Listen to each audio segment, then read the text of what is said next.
नाज़रीन, आज हम आपको एक ऐसी हकीकत दिखाने जा रहे हैं जो शायद आपके तस्वुर से भी बाहर हो। ये वो सच है जिसे सुनकर रूह कांप उठेगी, दिल दहल जाएगा और ज़मीर सवाल करने पर मजबूर हो जाएगा। अफ्रीका के जलते हुए रेगिस्तानों में आज भी इंसानियत की बोली लगती है। बेटियां कैद की जाती हैं, माँ की ममता बिकती है और औरत को माल तिजारत बना दिया जाता है। ये कोई पुरानी दास्तान नहीं, ये आज का अफ्रीका है, जहाँ अंधेरों में खुफिया मंडियां सजाई जाती हैं, जहाँ चीख सुनाई नहीं देती, जहाँ ख्वाब कैद खानों में मर जाते हैं। लेकिन जब जुल्म अपनी इंतहा पर पहुंच जाए तो तारीख एक ऐसा नया बाब खोल देती है, और वो बाब इब्राहिम ट्रोरे का है। वो लीडर जिसने कहा कि अब बस बहुत हो चुका, ये जमीन औरतों की कैदगाह नहीं बल्कि इंसानियत की माँ है। नाज़रीन, आज हम आपको एक ऐसी हकीकत से रोशनास कराने जा रहे हैं जो शायद आपके तस्वुर से भी बाहर हो। एक ऐसा सच जो न सिर्फ दिल दहला देने वाला है बल्कि पूरी इंसानियत पर एक बदनुमा दाग भी है। जी हाँ, हम बात कर रहे हैं अफ्रीका के उन इलाकों की जहां आज भी औरत को माल तिजारत समझा जाता है, जहां लड़कियों को कैद किया जाता है, इन्हें जबरदस्ती खरीदा और बेचा जाता है और उनकी किस्मत का फैसला चंद सिक्के बरदार हाथों में होता है। ये कोई सदियों पुरानी दास्तान नहीं बल्कि आज का अफ्रीका है,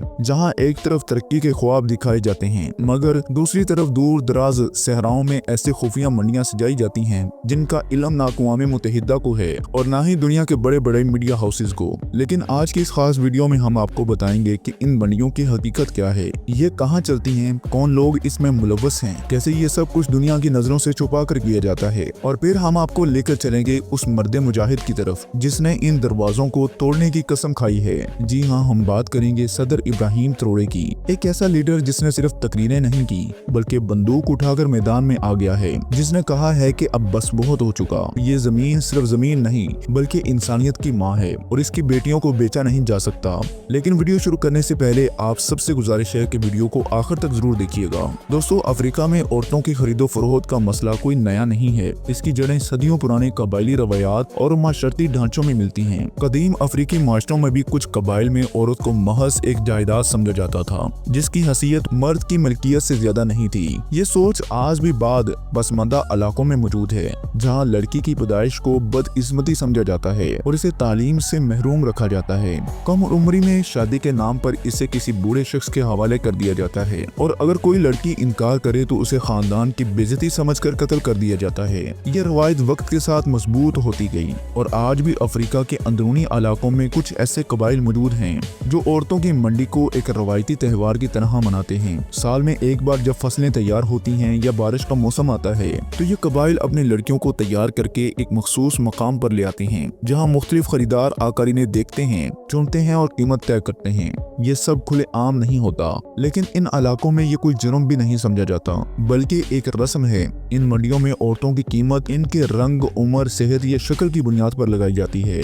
कहीं इन्हें जरी जमीन के बदले बेचा जाता है, कहीं कुछ बंदूकों के इवज और कहीं सिर्फ इतना काफी होता है कि खरीदार के पास गाड़ी है, शहर है या मकान है। कुछ इलाकों में तो औरतों को जानवरों के बदले बेच दिया जाता है। ये सब कुछ इस कदर आम हो चुका है कि मुकामी लोग इसे अपनी सकाफत का हिस्सा खुले आम समझते हैं। हालांकि ये इंसानियत की बुनियादी हुकूक की खुली खराब वर्जी है। नौ आबादियाती दौर ने भी इस मसले को मजीद पेचीदा बना दिया है। यूरोपीय ताकतों ने अफ्रीका की कुदरती वसाइल का बेदरेग इस्तेमाल किया है और मुकामी आबादी को गुर्बत और पसमानदगी की दलदल में धकेल दिया है। इस मुआशी बदहाली ने लोगों को मजबूर किया है कि वो अपनी बच्चियों को बेचने पर मजबूर हो जाएं ताकि अपने खानदान की बका को यकीनी बना सकें। नौ आबादियाती हुक्मरानों ने इन रवायात को खत्म करने के लिए कुछ संजीदा इक़दाम नहीं किए बल्कि बाज़ औक़ात तो अपने मफादात के लिए इन्हें इस्तेमाल भी किया गया है। इसके नतीजे में ये मकरू कारोबार एक मुनज़्ज़म शक्ल इख्तियार करता गया है और आज ये एक आलमी मसला बन चुका है जिसकी जड़ें अफ्रीका के मुआशी, समाजी और सियासी ढांचे में गहराई तक व्यवस्थ हो चुकी हैं। अब ये एक खुफिया तजारत है जिसमें मुकामी दलाल, इलाकाई सरदार और बरूनी अनासर तक शामिल हैं। ये एक ऐसा खुफिया नेटवर्क है जो इंसानियत की तमाम इक़्तिदार को पामाल करता है और मासूम जिंदगियां तारीकी में धकेल देता है। सहराओं के अंदर बने खुफिया कैंप जिन्हें दुनिया से छुपाने के लिए किसी आम गांव जैसे जाहिर किया जाता है, इनमें खवातीन को कैद रखा जाता है, दिन भर इन्हें मारा पीटा जाता है, मुख्तलिफ जुबानें सिखाई जाती हैं ताकि खरीदार जिस मुल्क का हो वो लड़की मौजू लगे। अफ्रीकी लड़कियों को जबरन तरबियत दी जाती है, झूठे पासपोर्ट दिए जाते हैं और फिर इन्हें सरहदों के पार किसी खादमा के तौर पर कभी दुल्हन के नाम पर बेचा जाता है। इन मंडियों के बारे में हाल ही में एक इंटरव्यू भी वायरल हुआ जिसमें कई मुतासिरीन के दिल दहला देने वाली कहानियां सामने आई हैं। इनमें एक कहानी आयत की थी जिसका कसूर सिर्फ इतना था कि वो खूबसूरत थी और गुर्बत उसके घर की दहलीज पर बैठी थी। आयत स्कूल जाना तो चाहती थी, उस्ताद भी बनना चाहती थी, लेकिन एक दिन कुछ अजनबी लोग उसके गांव आए, उसके वालिद को कुछ रुपए दिए और आयत को साथ ले गई। उस दिन से न वालिद ने उसे देखा है, न वो दिन की रोशनी में सांस ले सकी है। उसे सहरा के एक कैंप में रखा गया है जहां उसके साथ दर्जनों लड़कियां और भी थीं। आयत को नई जुबान सिखाई गई, उसके बाल काटे गए, गैर मुल्की खरीदारों के मुताबिक ढाला गया। जब वो एहतजाज करती तो उसे बिजली के झटके दिए जाते या खाने से महरूम कर दिया जाता। एक दिन एक सफेद फार्म खरीदार आया और उसने आयत के चेहरे को हाथ लगाया, चंद नोट फेंके और उसे अपने साथ ले गया।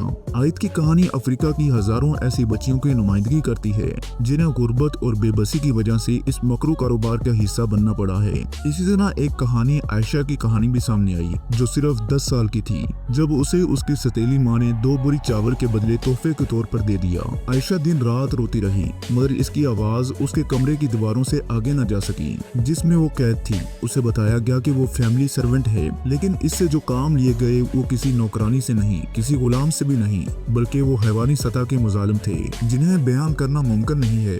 आयशा की मासूमियत और उस पर ढाए जाने वाले मुजालिम इंसानियत के ज़मीर पर एक सवालिया निशान है। ये कहानियाँ सिर्फ चंद ऐसे मसाले हैं, ऐसे हजारों वाकयात हैं जो रोजाना अफ्रीका के मुख्तलिफ हिस्सों में रोनुमा होते हैं, जहाँ मासूम जिंदगियाँ तारीकी में धकेल दी जाती हैं और इनके ख्वाब पीस दिए जाते हैं। ये वो हकीकत है जिसे दुनिया अक्सर नजरअंदाज कर देती है, लेकिन ये हकीकत आज भी लाखों लोगों की जिंदगियां निकल रही है। मगर दोस्तों, हर दौर में जब जुल्म हद से बढ़ता है तो कुदरत ऐसे इंसान को जन्म दे देती है जो तारीख का धारा बदल देता है। अफ्रीका की सरजमीन में भी सदियों से ऐसे ही किसी मसीहा की मुंतजिर थी और फिर एक दिन बर्किना फासो की मट्टी से इब्राहिम त्रोड़े नमूदार हुए। इब्राहिम त्रोड़े ने 14 मार्च 1988 को बर्किना फासो के शहर कैराबंदवई में पैदा हुआ।